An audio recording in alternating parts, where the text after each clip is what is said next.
Cities across the board are rejecting bids to host the Invictus Games, as Prince Harry and Meghan Markle's credibility takes a severe hit from mounting scandals. In a major blow, Birmingham officials have formally pulled out of the 2027 event. If the Invictus Games once embodied pure resilience for wounded warriors, rising from royal inspiration to a global symbol of recovery, then today's whispers of trouble paint a far messier picture. What was launched with great pomp in 2014, backed by the full weight of the royal palace, now finds itself in slow-motion controversy. Persistent murmurs suggest cities are increasingly reluctant to host, as credibility erodes under mounting financial questions and shifting priorities. The alleged withdrawal of Birmingham from its proposed 2027 hosting role is seen by critics as a major blow, tied to scandals that have weakened trust in the Sussex-led era. Online forums and old financial filings continue to surface details that fuel skepticism.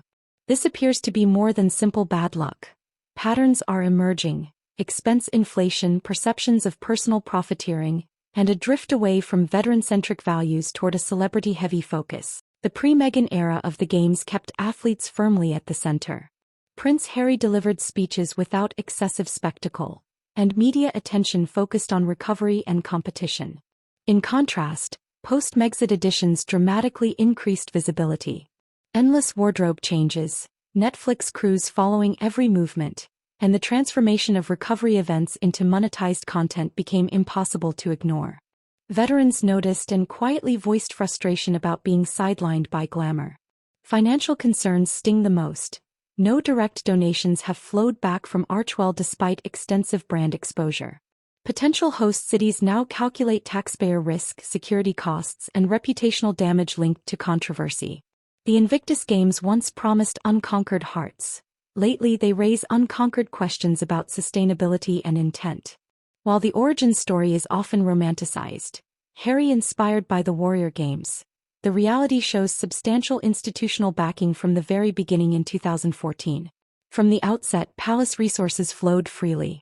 Queen Elizabeth II's endorsement, coordinated staff support, and partnerships with the Ministry of Defense positioned Invictus within the Royal Foundation, shared by Prince William, Catherine, and Prince Harry. Significant funding came from the foundation itself, matched by government money sourced from repurposed Libor funds dedicated to veteran causes. Early organization relied heavily on royal infrastructure. Sir Keith Mills co-founded the Games alongside Harry, contributing Olympic-level expertise. The Endeavour Fund, established in 2012 under the same Royal Foundation umbrella, supported wounded service members and directly seeded the inaugural Games. Although assets were later transferred, the launch owed much to William and Catherine's charitable platform. Reports highlight their continued backing, including donations exceeding £500,000 that helped stabilize the foundation after structural changes. Veterans and insiders recall a collaborative, unified effort.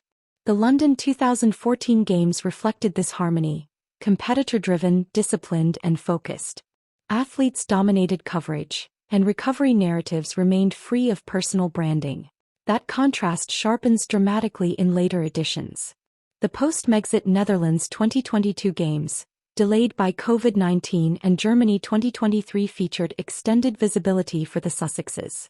Flights, luxury accommodations, heightened security, and wardrobe expenses were widely noted. Costs potentially billed to organizers or routed through creative channels.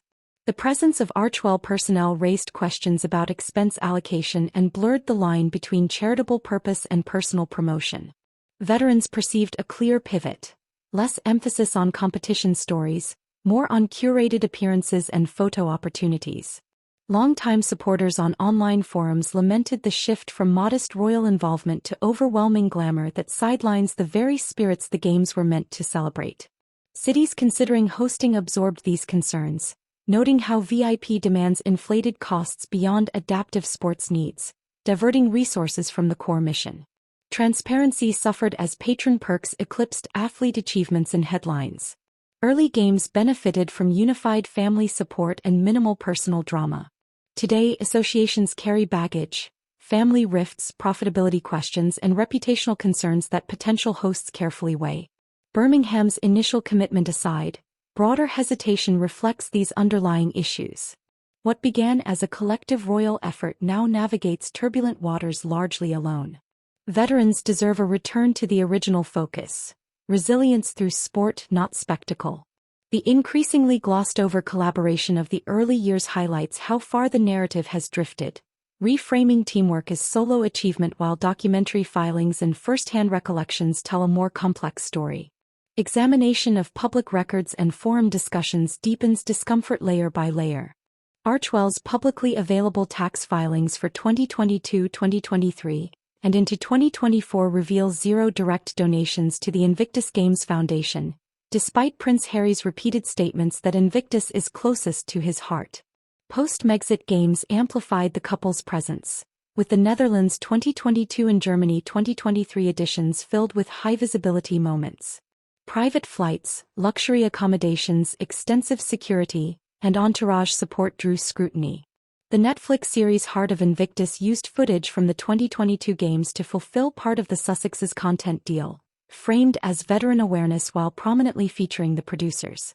Although Invictus reportedly received licensing fees exceeding £750,000 spread over payments, the bulk of revenue flowed to Archewell Productions. Further concerns arose when BetterUp, Prince Harry's employer, secured sponsorship deals in 2022 and renewed them in 2023, blending personal business interests with event partnerships. Observers contrasted this sharply with earlier games, where athlete stories took precedence and Harry's role remained restrained. Online critics described the shift bluntly as extracting glory from veteran hardship without reciprocal contribution. While no legal obligation requires personal donations, the absence of giving from a self-described passion project raises ethical concerns. Alleged decisions, such as abandoning potential Amazon partnerships in favor of Netflix, suggest indirect personal gains were prioritized over direct support for the foundation. Cities evaluating hosting bids factor in these patterns, with administrative expansion, partnership ambiguity, and perceived self-enrichment steadily eroding trust. Canadian host examples illustrate the dilemma clearly. Millions in public funding were involved, alongside executive departures tied to spending concerns. Vancouver Whistler 2025 promoted fiscal responsibility by leveraging existing 2010 Olympic infrastructure, avoiding large new construction. Officials cited a $60.4 million budget with $30 million from Canadian taxpayers. Yet warning signs emerged early. In late 2023, leadership turmoil saw CEO Peter Lawless and Chief Commercial Officer Bill Cooper depart abruptly amid financial strain rumors. Although organizers denied budget problems, pre-event breakdowns fueled skepticism. Accommodation and catering accounted for approximately 18%, around $10.9 million, despite athletes largely self-funding travel and lodging. Marketing consumed another 12%. While a $5 million legacy fund appeared positioned to absorb overruns. Only 22% went directly to operations and sport. Online forums dissected these figures, speculating about VIP perks, private jets, enhanced security, and wardrobe allowances buried in vague categories. Past games followed similar patterns. Athletes paid their own costs while overall expenses rose disproportionately, deepening doubts about priorities.